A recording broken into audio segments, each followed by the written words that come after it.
right, we're back with episode 7. Welcome to Camp Nightmare or Camp Nightmare. Either way, man. Either way, let's just get through this so we can actually get to the 8th one, and then I can talk about it as a whole finally. Also, screw that stupid idiot. May he get kicked in the shins 3 times. But anyways, yeah, so it starts in 1968 with the Night Mooners. Yep, Camp Night Moon. But it seems the fact of where they say that it actually had the summer camp on the base, which maybe that's true, but either way. So yeah, they're touring it, even though it's like, okay, I guess they do tours of the base while they're on the base, whatever. So apparently in 1890, a torpedo experiments happened there, and it's all thanks to Thomas Edison. This guy's an idiot. I mean, he said that Thomas Edison created the television, not the light bulb, and it's like, did he create a television? If he did, then okay, but still, either way, he did create the light bulb, even though he stole it from Graham. I know his name was Alexander Bell. That's it, Alexander Bell. Allegedly. Anyways, the camp counselor definitely sucks, and the camp counselor got screwed over by something that just crash landed from space, from the skies, and it just took him. And it's like, what the freak? Because he was like, "Come on, campers, come up here. This is fine. It's not a. It's okay. The concrete is fine. You won't fall from it." It's like, yeah, he got taken down. It's like, yeah, that sucks for him. But anyways, Frankie, we get to the modern times, of course. Frankie went to the house where the others are. Devin's bummed out. And Frankie's just basically it's like, which one do you choose, Frankie? And Frankie's just trying to make sure it's like, oh, in case I find Devin, in case I get Devin, I need to do something to make sure that he's not hung up on Hannah. Hannah's inside your head. Hannah's not real. Hannah's dead. You can't take a ghost to prom. It's like, my gosh, what the freak? Listen, girl, you gotta choose. Which one do you choose? Okay, don't freaking prep him just to choose Train. It's like, well then, shoot, it's like, you suck, Frankie. Anyways, yeah, so CJ came back, and of course something about whatever. Cece wants her dad, and that's one thing that was true about the Brewer daughter. She definitely cared about her father the most. Definitely cared about her father. So yeah, the dad's in pieces apparently. So yep, so she did cut him up, but they decided to pick this episode to say that, yeah, his body's gone. Yeah, everything's gone of him. Versus, you don't have to add that line if you added the line where it needs to be. Food for thought. He's like, yeah, he's like, I don't even understand. It's like, yeah, so it's like, what? Well, let's go with the craziest, stupidest thing ever. They went to look for his head. They couldn't find the head. They leave. She comes back and take the full body. Then it's like, it doesn't still work because we saw that she had the head, the leg, and the foot. So yeah, it just doesn't work like that. It doesn't work. Anyway, so yeah, okay. Anyways, yeah, they're trying to figure out who is this person, who's the doctor. It turns out her name is Doctor Ramona. Yeah, Dr. Ramona Mimami or Mimani. Either way, she's the caretaker. Yeah, so yeah, they saw her in 2020. So she makes sure that she has no internet presence, but yet it's like, so you made sure you're never able to show up on the internet, even though it's like, yeah, because she was in that base the whole entire damn time. She was there for 55 damn ass years. Yeah, she definitely don't have an internet presence. Also, how in the world is she even doing stuff? It's like, I guess the dad was stacked with the money and stuff to where it's like, yeah, she doesn't have to work ever again. She good. That's why she doesn't have to go to jobs and stuff like that, or, resume, or have LinkedIn.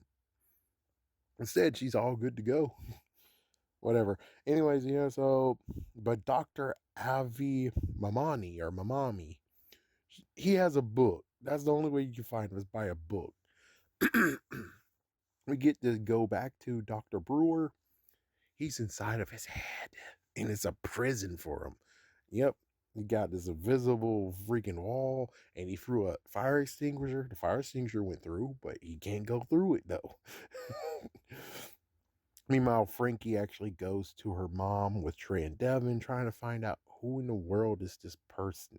And it turns out that the doctor that was supposed to see him was the skin doctor, Jane Clark, but she got her badge stolen. Okay, so you do have some spy tactics. You're able to steal a badge from a person, but you're not able to cover your damn face. Like, seriously, why don't you have a freaking mask on? It's like, seriously, it's like you should have went at the freaking camera from the back, and then you just walk away from the back, and then when you're able to clear the camera, then you turn. She suck. It's like, I guess, yeah, she's not a freaking government agent, but damn, how much do you suck? I'm shocked they don't have already photos of you. Be like, who's that girl? Na na na na na na na na na na. Because it's like, you suck sneaking around, idiot. It's like, yeah, well, she had to do it 2 times. Out of all this, she had to do 2 times of keeping things on the route. First one was easy. This one's harder. It's like, you might as well just freaking down, give up. Like, it's like, yeah, because you suck. You got revealed. Like, damn. Anyways, yeah, so hospital cameras ratted her out. Not only that, but also showed her freaking damn license plate. Idiot. Yeah, but Trey's trying to keep his cool because they're looking through the camera, the hospital camera. And well, then we go to Detective Jen, who's at the brewer house trying to see what's on that tape. We're just like, so you're telling me that you don't want to know what's on that tape. Because it sounds like to me that if you watch what's on that tape, you're gonna feel bad about yourself. You're gonna feel very, very bad about yourself. You might as well just forget the tape exists because dang, that tape's horrible. Yeah, anyways, yeah, Joe Jr. is freaking nosy as hell, and well, she decides to track her daughter down using the freaking, the device. CC, CJ, and Alex go check out the book, and Dr. Ever has a lot of doctorates, and CJ spilled freaking whatever crap on the freaking book, so now I have to buy the book. The book is out of print, it's very old, pretty sure that's like at least 3 figures. Good job, idiot. Good job, you dumb idiot. And apparently, it's his daughter. It's his daughter. While Devin, Trey, and Frankie actually tailed the car, found where the car is, and texted him the address. So apparently, Trey has bolt cutters, always with him. Dude, that's like, dude, I have bolt cutters in the damn car. Those aren't really easy to freaking walk with. So it's kind of like you keep those bolt cutters with you at all times. It's like, what the hell? We don't even see him actually drive. They don't have the car. So without his car, it's like, oh yeah, don't forget his car became freaking 007. Ding, ding, ding, ding. Ding, ding, ding, ding.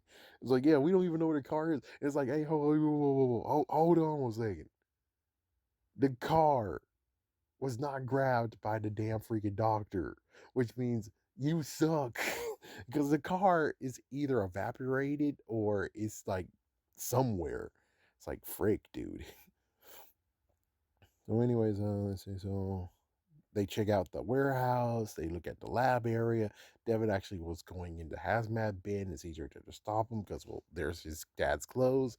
More evidence that she took the whole damn body, but no one mentioned it until this episode.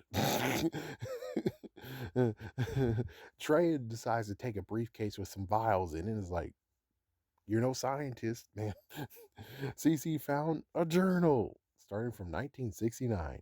And then we get to have this whole rest of the episode about what happened, which makes sense. So we got the Orion Project, and there's 5 people. First one, number 1 is her dad, number 2 is her, and then we get 3 other dudes. They suit up, and once they go down, they're stuck down there until the job is done, I guess. And we see it's the Black Spore ship. My gosh, why you say sponge? Stupid freaking autocorrect, you dumb bastard. Shut up, you. So, anyways, we get Pod Zero, which of course was the counselor. He's actually alive. Oh, yeah, that makes sense. That makes sense. So 7 months has passed. They've been testing mice for 7 months, and well, we get to see how it works out. It goes to the mice, it engulfs the mice, it created a pod slash seed, and they decide to inject some serum into it. The freaking mouse is alive. He's okay. All right. So, what exactly was that about? So now she wants to try on the camp counselor, and well, it turns out the dad want to destroy the ship because it's like it's a threat. Don't We don't need to keep it. And she's like, I don't want to destroy the ship. It's not right. It's not right. It's like it, it came from outer space. It took the camp counselor without consent. I'm pretty sure this is a freaking damn thing that we need to get rid of. And if you want it so badly, you want to not harm it so badly, okay, you find a way to put it on a damn ship and send it out. Maybe send it to the freaking moon or something. I don't freaking know, but I can tell you one thing, it shouldn't be on Earth. And the dad's not taking any chances. The other three were cool with leaving, be like, okay, we're almost done here. I could go. It's like, I have four girls that I need to get back to. and, and then she decided to go to him and say, hey, wait, hold up, hold up, hold up. And it's like, oh, great. So she convinced them to not do it. So the doctor's doing it his damn self. He tries and it solidifies. It's, I guess, dying. But then the freaking counselor woke up and the counselor pressed the button to free the spore ship. What the fuck? Yep, the freaking syringe has been withdrawn from him. And now he's walking away. And the doctor goes and get his daughter. Is like, put your hazmat suit on. We gotta get the fuck out of here. Number five got infected, and we see his eye out. It's like, oh great, oh good lord.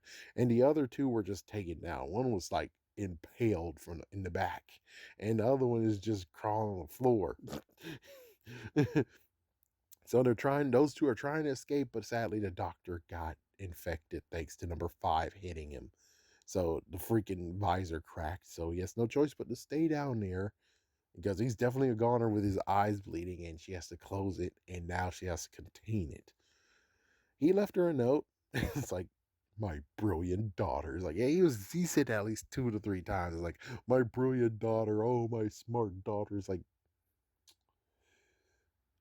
she allowed her emotions to get to her. If she didn't do that and allowed everyone to be there at the same time, pretty sure you could have subdued a freaking damn idiot spore counselor and continue on defeating the freaking damn thing. But no, you didn't do it. You wanted to be cool. You wanted to do it. Took you 55 years to be like, oh yeah, this is bad. This is a horrible threat. It's like, you should have wised up. You're not brilliant at all. And of course, when after she read the freaking letter, she started her blog. So now we get back to the teenagers and she finds them in her hair house. Like, what the freak y'all guys doing here? Drop that. So 55 years containing it. Like I said, the ship draws you back to it. Okay. And Trey actually got saved because she used the formula. And it's too tricky. It's risky to go down there. And Cece had to freaking offend her first father, which isn't she good at debate? Yeah. Mm. No wonder. It's like, yeah, no wonder she's able to do that. And it's like daddy's girl to daddy's girl. It's like, yeah, you can save your dad, but it's like, well, it seems to me that it seems everyone who was taken beforehand is basically screwed. The only one who isn't screwed is Dr. Brewer. So Dr. Brewer can get saved. So there's a time limit, and well, the doc's mind is beginning to fill up with the black goo. Uh-oh. And there we go. That's where episode 7 ends. And it's like, well, that's okay, I guess. It's like, I feel sorry for those who are like, I wanted to see Camp Nightmare. I wanted to see Saber. I wanted to see so much stuff. And it's like, you didn't get diddly. You didn't get diddly squat. You got nothing. It kind of does suck. Kind of just does kind of suck. Okay. It would have been cool that, since they did do the whole freaking plant freak from in the third episode, you would figure that why not allow the camp counselor to show up as Saber? It's like, oh, what the fuck? That would be cool. Camp counselors, I mean, the campers are scared out their minds now. And she takes down, oh, wait, no, that was beforehand. So it's like, yep, originally they captured them. Anyways, yeah, so it wasn't that bad. And of course, she's just a co-producer. This one, I don't think she did any directing or anything, which makes sense because that was pretty good. That was like sci-fi craziness. It's like, oh my gosh, what the freak? Like, yeah, it's like no freaking issues in this one. Only the one that she was a part of. Ooh, ouch. But anyways, yeah, so I'm gonna try to make it to the last episode. Here we go. Oh yes, have a scary day, have a scary night.